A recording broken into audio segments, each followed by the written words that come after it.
Assalamualaikum warahmatullahi wabarakatuh.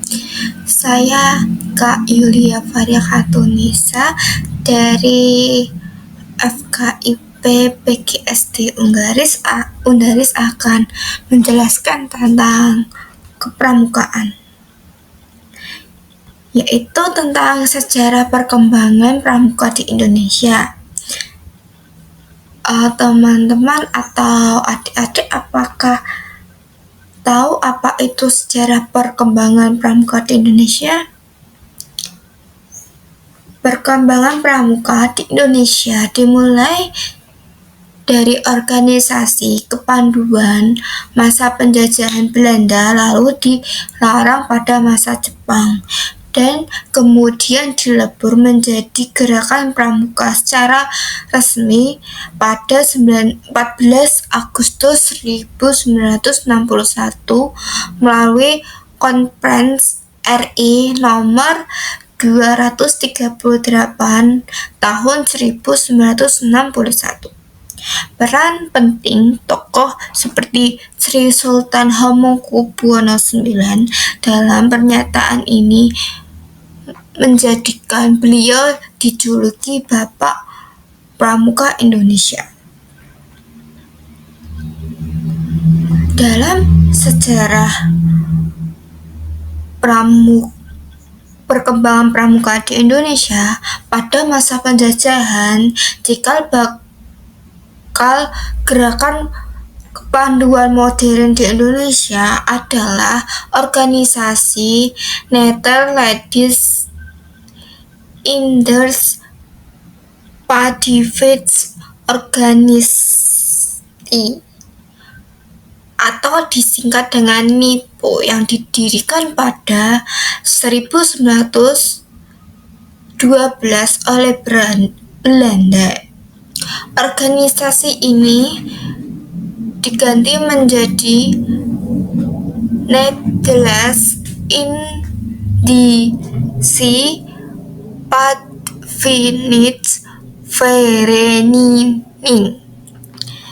atau yang disingkat menjadi NIPV pada tahun 1916. Gerakan panduan mulai berkembang pesat dan menyebar ke berbagai kalangan masyarakat. Bahkan beberapa organisasi kepanduan pribumi mulai berbentuk. Masa penjajahan di masa Jepang. Apakah teman-teman atau adik-adik tahu pada masa penjajahan di Jepang? Oke, kalau adik-adik belum tahu atau teman-teman belum tahu, mari kita bahas sedikit tentang penjajahan masa di Jepang. Pemerintah di Jepang melarang semua organisasi kepanduan karena dianggap berbahaya. Kenapa sih berbahaya? Karena dapat menyatukan rakyat Indonesia sehingga gerakan ini terlambat. Dan sebagai gantinya, Jepang membentuk organisasi militer seperti Seindenan, Keibudoan, dan Peta.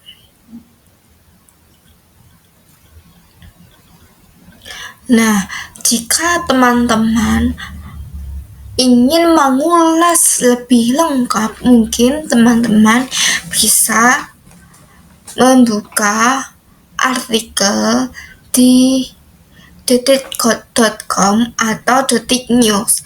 Itu banyak sekali masa penjajahan Jepang pada saat itu. Selanjutnya, pasca kemerdekaan Indonesia. Setelah kemerdekaan, semangat kepanduan kembali bangkit pada tanggal berapa? Ada yang tahu tidak, teman-teman? Atau adik-adik?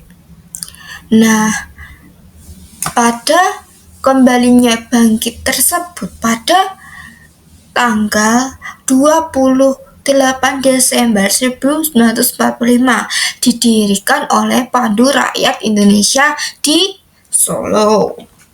Pada tahun 1961, Presiden Soekarno mengumpulkan tokoh-tokoh kepanduannya untuk mempersatukan berbagai organisasi kependudukan mulai menjadi satu wadah atau menjadi satu kelompok, satu organisasi begitulah.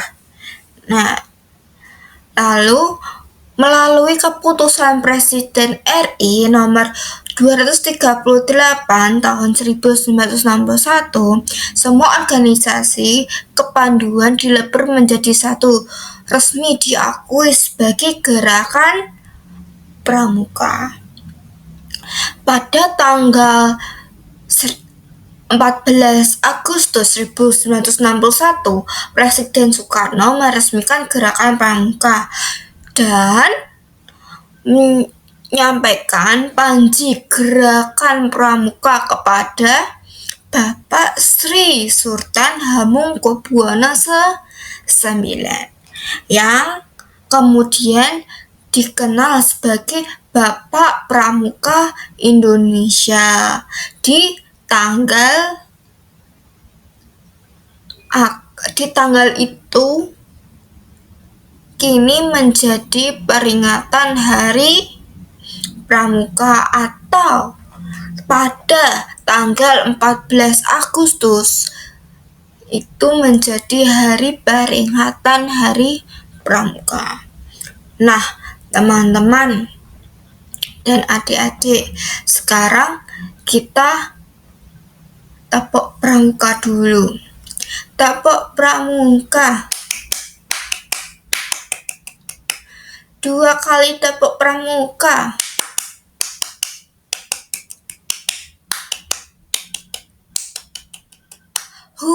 Yes, pramuka memang asik. Nah, coba ulangi lagi, tepuk pramuka. Yes, pramuka memang asik. Nah, oke, kita lanjutkan. Kapan sih pramuka? Nah, teman-teman atau adik-adik, pramuka kapan sih bisa diterima dan diajarkan di Indonesia? Apakah ada yang tahu? Nah, mari kita kulik bersama. Melalui pendapat resmi sebagai gerakan pramuka pada 14 Agustus 1961 berdasarkan keputusan Presiden nomor 238 tahun 1961. Pada saat itu, berbagai organisasi kependudukan yang ada dilebur menjadi satu wadah untuk membina generasi muda melalui pendidikan non-formal. Apa sih non-formal itu? Non-formal itu pendidikan di luar sekolah atau ekstrakurikuler atau tambahan di luar sekolah. Nah, pramuka diajarkan di sekolah sebagai kegiatan ekstrakurikuler untuk mengembangkan karakter, keterampilan, dan kepemimpinan melalui berbagai kegiatan dan nilai-nilai seperti kejujuran, kedisiplinan, dan cinta tanah air. Nah, apalagi sih yang kalian ketahui tentang pramuka? Kerjasama, gotong royong, jujur kepada teman, saling membantu.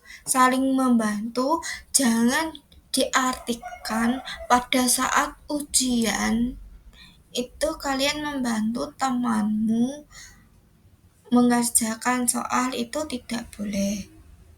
Oke, sekarang selanjutnya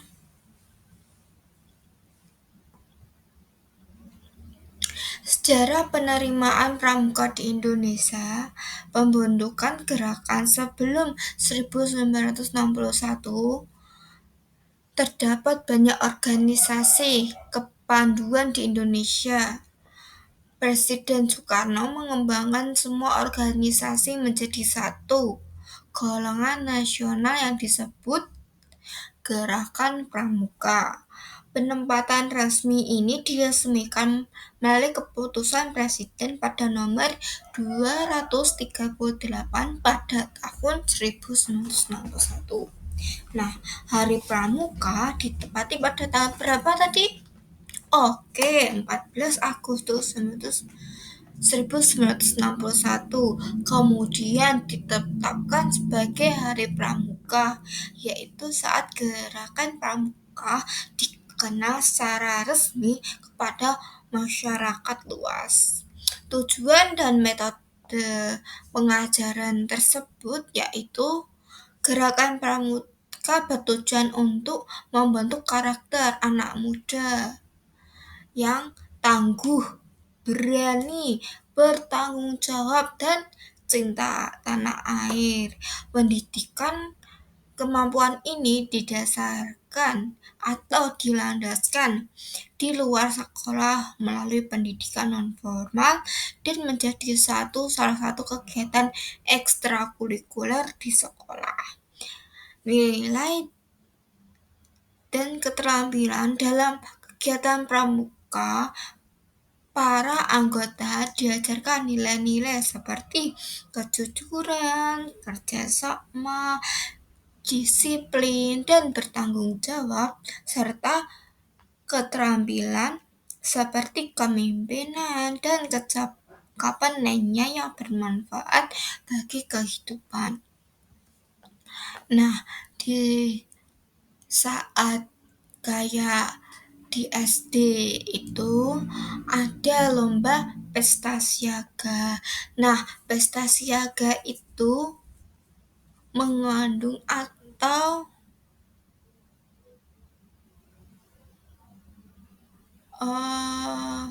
membentuk karakter adik-adik menjadi jiwa yang gotong royong, saling membantu temannya.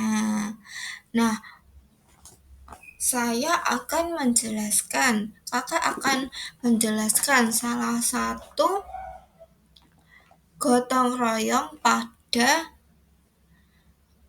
permainan di pesta siaga, yaitu tentang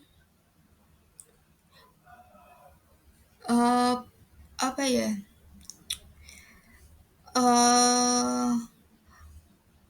Permainan bola. Nah, permainan bola tersebut bowling. Nah, namanya itu bowling. Nah, bowling itu kerjasama antar regu pesta siaga, contohnya barung pink. Nah, barung pink itu masing-masing mendapatkan poin satu peserta itu mendapatkan poin 10. Jadi kalau 6 regu berarti menjadi 60 poin. Nah, 60 poin tersebut berarti 6 regu tersebut menjadi menambah poin, dan permainan-permainan selanjutnya akan ditotal berapa poin, nanti akan memunculkan nilai. Nah, kita ada strategi sedikit untuk adik-adik yang mengikuti pesta siaga tersebut agar memenangkan permainan tersebut.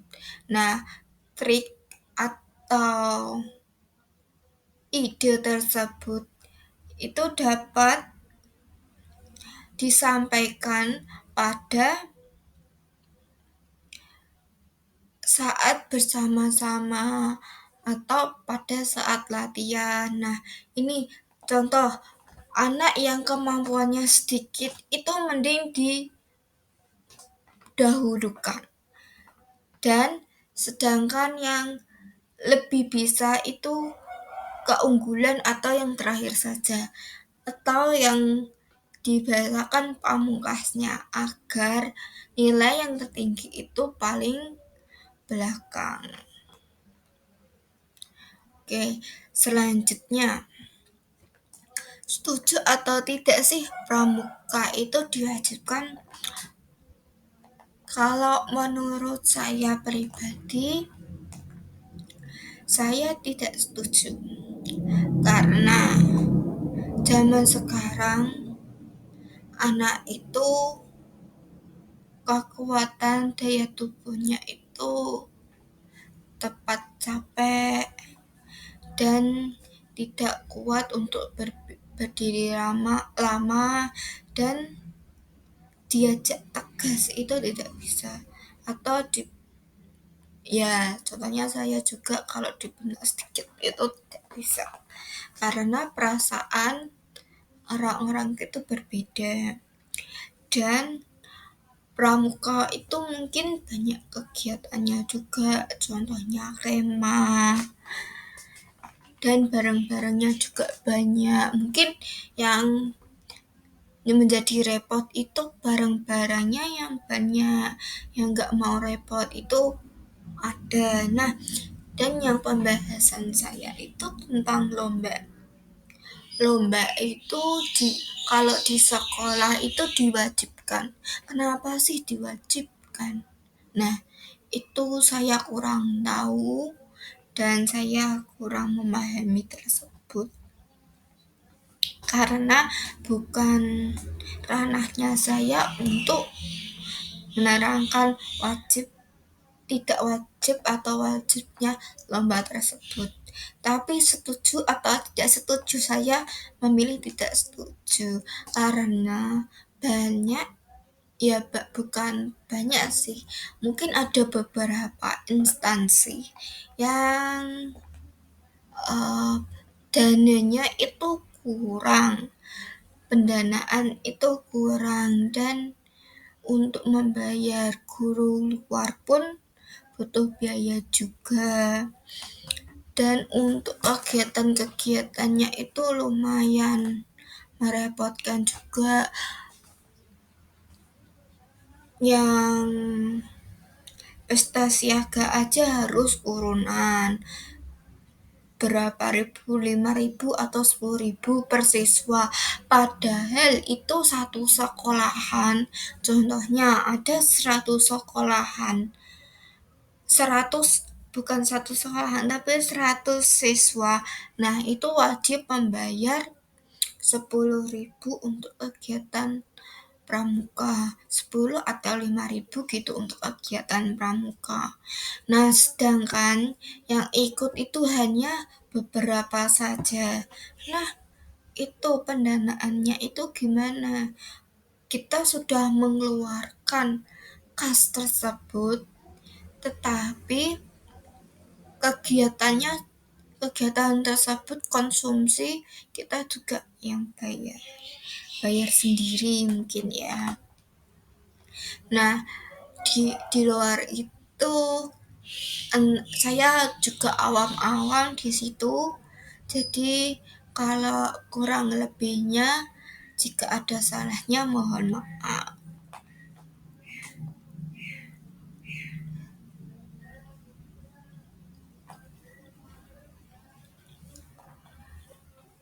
Kenapa sih saya tidak setuju? Karena dengan diadakannya kewajiban pramuka seringkali didasarkan pada alasan bahwa setiap siswa itu unik dan seharusnya memiliki kebiasaan memilih kegiatan ekstrakurikuler sesuai minat dan bakatnya.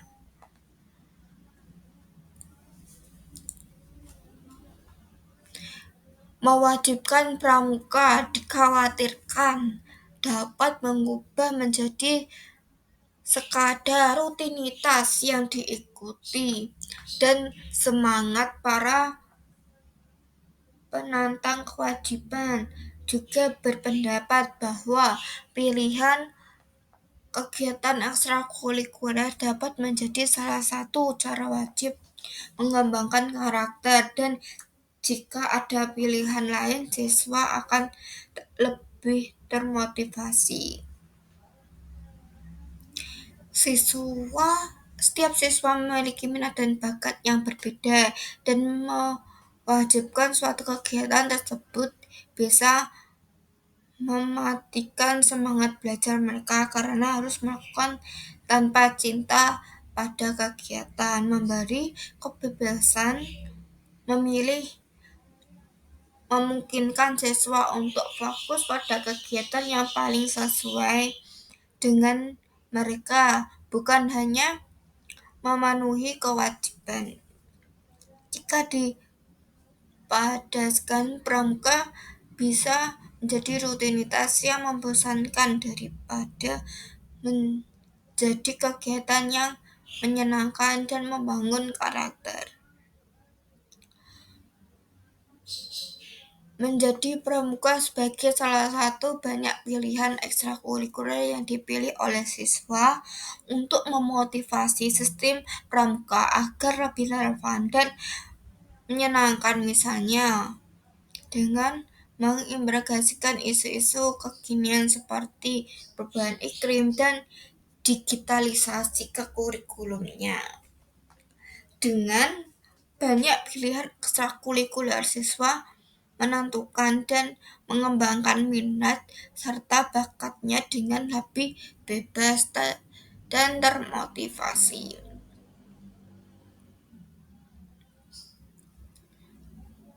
Nah, sedikit cerita waktu saya SMK itu banyak yang ikut di akhir-akhir waktu, ikut di pertama, lalu akhir-akhir itu orangnya tinggal sedikit karena mungkin pramuka itu melelahkan dan antusias teman-teman itu mungkin sedikit karena dilakukan di luar jam pelajaran, dan yang ikut pun karena diwajibkan dan mendapat nilai cuma itu buat tambah nilai di rapot saja. Lanjut, kenapa pramuka dihubungkan dengan bullying? Nah, di sini apakah teman-teman atau adik-adik yang tahu kenapa sih pramuka dihubungkan dengan bullying? Apa teman-teman atau adik-adik pernah merasakan pada saat kalian ikut pramuka, habis itu dibully sama temannya?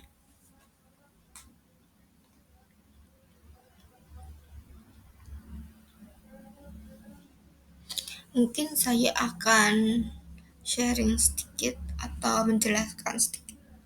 Pramuka sering dihubungkan dengan bullying karena adanya kasus perundungan yang terjadi dalam kegiatan yang mengatasnamakan pramuka oleh oknum yang tidak bertanggung jawab, bukan karena sifat dasar gerakan pramuka itu sendiri. Gerakan pramuka yang sebenarnya justru dirancang untuk mencegah perundungan dan mengajarkan nilai-nilai anti kekerasan.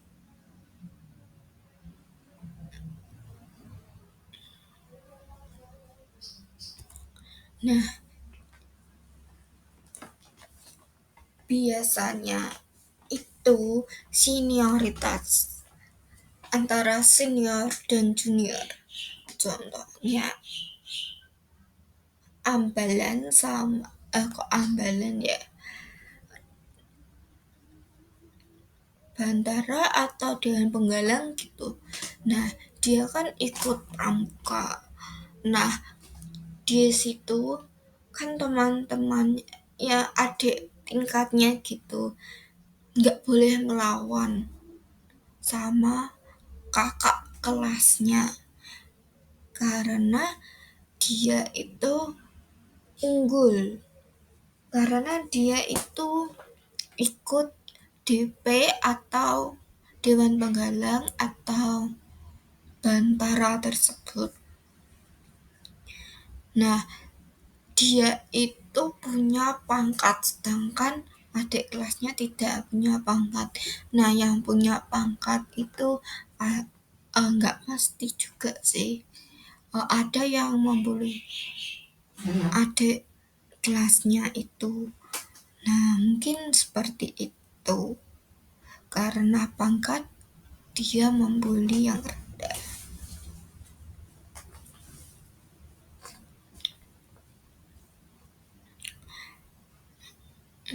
Terus kalau di kelas itu kadang ada teman sebaya satu kelas. Karena dia punya pangkat ya. Dan ada contoh tiga orang yang ikut DP Dewan Penggalang. Nah, dia itu satu geng. Nah, dia itu paling ditakuti satu kelas.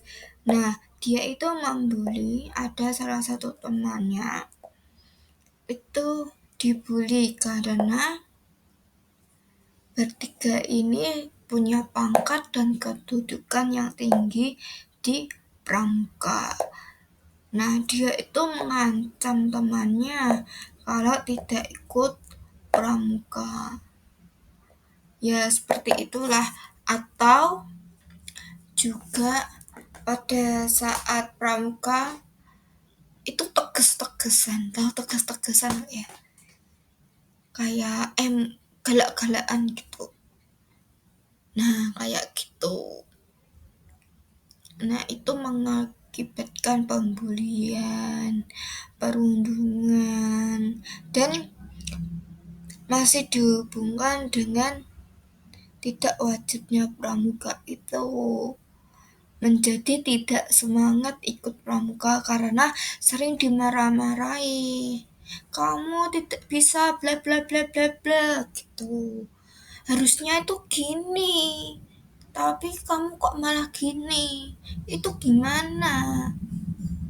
Dengan nada tinggi, mungkin adik tingkatnya itu tidak suka di nada tinggi.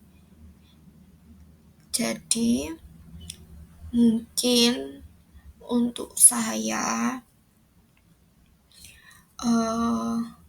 yang sudah mengikuti Bantara atau DP Dewan Penggalang atau mempunyai kedudukan tinggi di sekolah, mengikuti ekstrakurikuler di sekolah, jangan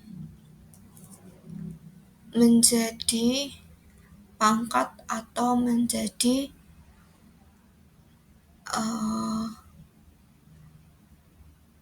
kesombongan waktu di kelas atau di lingkungan sekolah.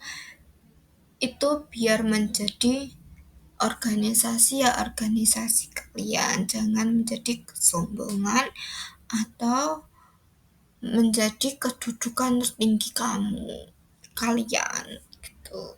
Dari saya, jika ada kurangnya mohon maaf. Wa'umafiq ila komentarik. Wassalamualaikum warahmatullahi wabarakatuh.